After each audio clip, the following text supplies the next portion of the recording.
तो बच्चों इस वीडियो के अंदर हम करेंगे क्लास 10th के चैप्टर नंबर 6 ट्राइंगल्स के एग्जाम्पल नंबर 1, 2 और 3। तो 6.2 एक्सरसाइज से पहले एग्जाम्पल्स 1, 2, 3 दे रखे हैं, पहले हम उन्हीं को सॉल्व करेंगे। तो एग्जाम्पल नंबर 1 दिया है, if a line intersect side A B and A C of a triangle A B C at D and E respectively. तो इसमें हमें कहा है कि एक ट्राइंगल है जिसका नाम क्या है, ए बी सी। इसकी एक साइड है ए बी और एक साइड है ए सी। इन दोनों को इंटरसेक्ट कर रही है एक लाइन, और वो लाइन किस किस पॉइंट पर इंटरसेक्ट कर रही है, डी पॉइंट पर और ई पॉइंट पर। कौन कौन सी साइड को? ए बी वाली साइड को कर रही है डी पॉइंट पर, यहां पर बताया ए बी वाली साइड को डी पॉइंट पर, और ए सी वाली साइड को किस पॉइंट पर, ई पॉइंट पर। ए सी वाली साइड को ई पॉइंट पर, और साथ में ये जो डी ई वाली लाइन है ये बी सी के पैरेलल भी हमें दी है। हमें प्रूव क्या करना है, prove that A D upon A B. A D है मीन्स ये यहां से लेकर यहां तक की ये जो छोटा वाला टुकड़ा दे रखा है, इसके अपॉन में ए बी, ये पूरे की पूरी बड़ी वाली साइड, ये किसके इक्वल आना चाहिए, ए ई अपॉन ए सी। ए ई ये छोटी वाली साइड और ए सी ये बड़ी वाली साइड। तो असल में ये क्या है, ये कोरोलरी ऑफ बीपीटी है। ये है कोरोलरी ऑफ बीपीटी। तो बीपीटी थ्योरम मैंने आपको पीछे कराई थी, दो मेथड से करवा रखा है मैंने, ये उसी का ही इसने एग्जाम्पल बना के दे दिया है। देखो बीपीटी थ्योरम के अंदर हमने क्या किया था, बीपीटी थ्योरम के अंदर हमने ये चीज प्रूव करके दिखाई थी कि A D upon D B, A D means ये वाली साइड और इसके अपॉन में डी बी वाली साइड, और ए ई अपॉन ई सी, इस वाली रेशो, इस वाली साइड्स के रेशो इस वाली साइड्स के रेशो के इक्वल लेकर आए थे। तो इसमें ये क्या कह रहा है, बस ए डी और ए ई ये दोनों तो सेम है, बस इसने क्या किया है यहाँ पर ए बी और ए सी कर दिए हैं। मीन्स डी बी वाली जो साइड है, ये डी बी वाली जो छोटी साइड थी, अब ये कह रहा पूरे ट्राइंगल की साइड लीजिए।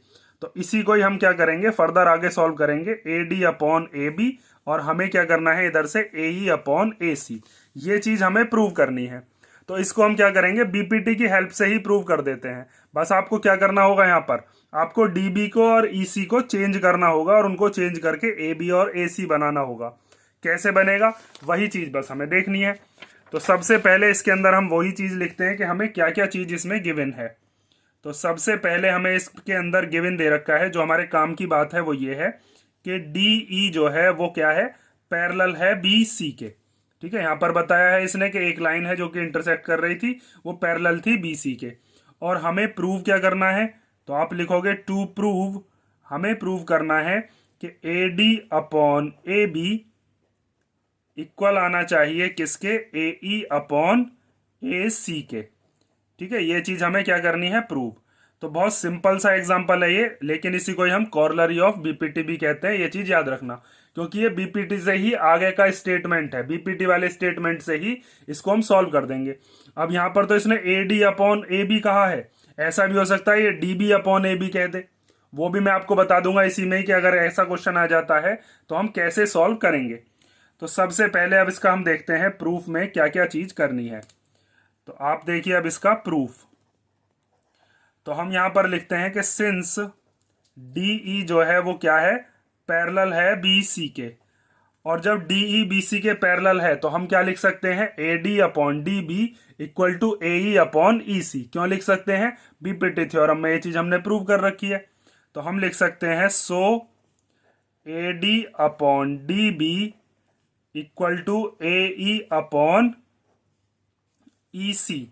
और ये वाली बात कहां से आई है, बाय बीपीटी, मतलब बेसिक प्रोपोर्शनैलिटी थ्योरम, या फिर आप इसी को ही क्या लिख सकते हो, इसी को ही हम लिख सकते हैं थेल्स थ्योरम। ये चीज हम प्रूव कर चुके हैं थ्योरम्स के अंदर। ठीक है, ये मैंने आपको दो मेथड से करवाई थी, एक ये वाला मेथड था और एक मेथड मैंने यहां पर कराया था, इसमें भी यही चीज हमने प्रूव कर रखी है। तो ये चीज हम बार बार प्रूव तो करेंगे नहीं, बस ऐसे ही आप लिख दोगे। अब इसके अंदर एक चीज ध्यान दो कि आपको क्या चीज चेंज करनी है और क्या चीज आपको ऐसी रखनी है। देखो यहाँ पर ए डी और ए ई ये दोनों के दोनों आपके पास यहाँ पर आ रखे हैं, ए डी और ए ई तो आ गए, नीचे वाला यहाँ पर ए बी दे रखा है और ए सी दे रखा है। आपको डी बी और ई सी को चेंज करना है। तो हम क्या काम करते हैं, जिसको हमें चेंज करना होता है उसको लेकर आएंगे हम न्यूमरेटर में। न्यूमरेटर में लाने के बाद फिर हम क्या करेंगे वो चीज ध्यान से देखते रहो। तो हम क्या कर रहे हैं, अब हम ले रहे हैं इनका दोनों का रेसिप्रोकल। तो आप इसको ऐसे लिख सकते हो, D B upon A D equal to E C upon A E. इनके रेसिप्रोकल लेने से इनके ऊपर कोई फर्क नहीं पड़ेगा। जैसे अगर मान लीजिए कहीं पर एक फ्रैक्शन दे रखा है 7/3 और वो 7/3 के ही इक्वल है, अगर आप इनका रेसिप्रोकल ले लेते हो क्या हो जाएगा 3/7, 3/7। तो क्या फ्रैक्शन जो है वो इक्वल नहीं रहेगा, अब भी इक्वल रहेगा। तो यहाँ पर हमने बस क्या किया है, हमने लिया है इनका रेसिप्रोकल। तो यहाँ पर आप लिखोगे taking reciprocals of both sides. ठीक है, इतनी चीज समझ में आई आपको। अब आपको यहाँ पर ध्यान से देखना है कि हम डीबी को और ईसी को कैसे चेंज करने वाले हैं। देखो मैं इसमें करूंगा +1, इधर भी और इधर भी। +1 करने से क्या होगा, जब एडी की मल्टीप्लाई हम 1 में करेंगे, एडी की मल्टीप्लाई 1 में करके वो क्या हो जाएगा एडी। भाई किसी की भी 1 में मल्टीप्लीकेशन करते हैं तो वो वही हो जाता है। और फिर एडी में जब डीबी को प्लस करेंगे तो ए बी आ जाएगा।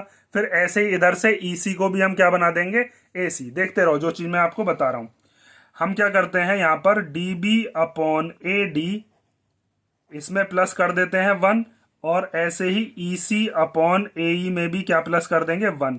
क्यों कर रहे हैं प्लस, क्योंकि देखो हमें डीबी और ईसी को चेंज करके क्या लाना है, ए बी और ए सी लाना है। तो उसके लिए आपको क्या करना पड़ेगा, डीबी को ए सी बनाने के लिए 1 प्लस करना पड़ेगा।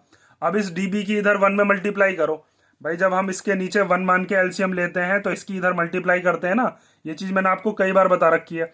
जैसे अगर मान लीजिए ऐसे लिखा हुआ है 1 + 2/7, तो इस 7 की इधर मल्टीप्लाई करते हैं, 7 1 जा 7 और फिर +2 होता है, 7 + 2/7। या फिर अगर मान लीजिए ऐसे लिखा हो 2/7 + 1, तो इधर मल्टीप्लाई करते हैं, 7 1 जा 7, तब भी क्या होगा 2 + 7/7। तो वही चीज हम यहाँ पर करने वाले हैं। एडी की जब 1 में मल्टीप्लीकेशन करेंगे तो क्या हो जाएगा, ये हो जाएगा डीबी + AD, और अपॉन में क्या आ गया इसके AD। और ऐसे ही AE की इधर मल्टीप्लीकेशन करेंगे तो ये हो जाएगा EC + AE, और अपॉन में AE।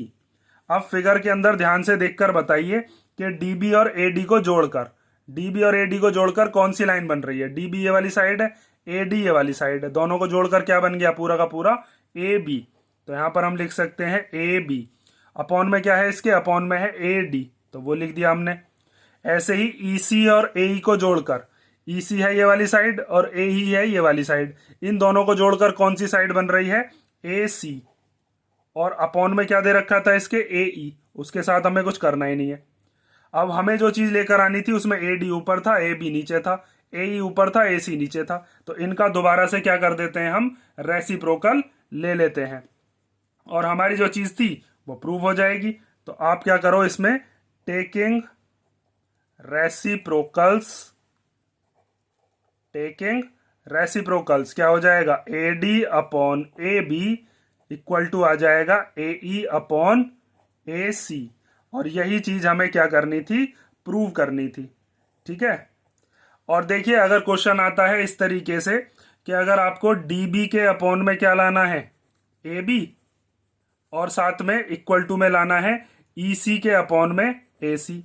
भाई ऐसा भी तो आ सकता है, अभी तो हमने क्या किया है, AD के अपॉन में AB, मतलब ऊपर वाली साइड के अपॉन में पूरी साइड, और इधर भी ऊपर वाली साइड कौन सी थी, AE, इसके अपॉन में पूरी वाली साइड। ऐसा भी हो सकता है नीचे वाली साइड जो है DB, इसके अपॉन में AB लाने के लिए कहे, और EC के अपॉन में भी AB लाने के लिए कहे AC।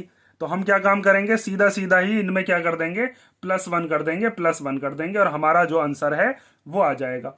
ठीक है। तो अगर ऐसा क्वेश्चन आता है तो, और देखो इसमें एक चीज और समझ लो, जैसे कि अगर मान लीजिए जैसे हमने पिछली वाली जो ये जो थ्योरम थी, बीपीटी थ्योरम, बीपीटी थ्योरम में हमने ये चीज प्रूव करी थी कि ये रेशियोज इक्वल होते हैं। जैसे अगर मान लीजिए ये वाली साइड है 2 और ये वाली साइड कितनी है 4, ये वाली साइड है 3 और ये वाली साइड है 6, तो हमने वहां पर किया था AD/DB। तो AD/DB का मतलब क्या है, 2/4, और AE/EC का मतलब क्या है, वो है 3/6। तो इनको जब हम कैंसिल करेंगे तो क्या आएगा, 1/2, 1/2। सेम आया ना रेशो। अब क्या ऐसा करने पर भी रेशो सेम आएगा, देखो यहां पर AD कितनी मानी है मैंने, AD है यहां से यहां तक 2, तो 2 लिख लिया। और AB कितनी बैठेगी, अब AB है यहां से लेकर यहां तक पूरी की पूरी, तो ये हो जाएगी 2 + 4 कितनी, 6 हो गई। अब AE कितने की है, AE है हमारे पास 3 की, और AC कितने की है, AC है यहां से लेकर यहां तक, तो 3 ये और 6 ये, तो ये कितनी हो गई 9।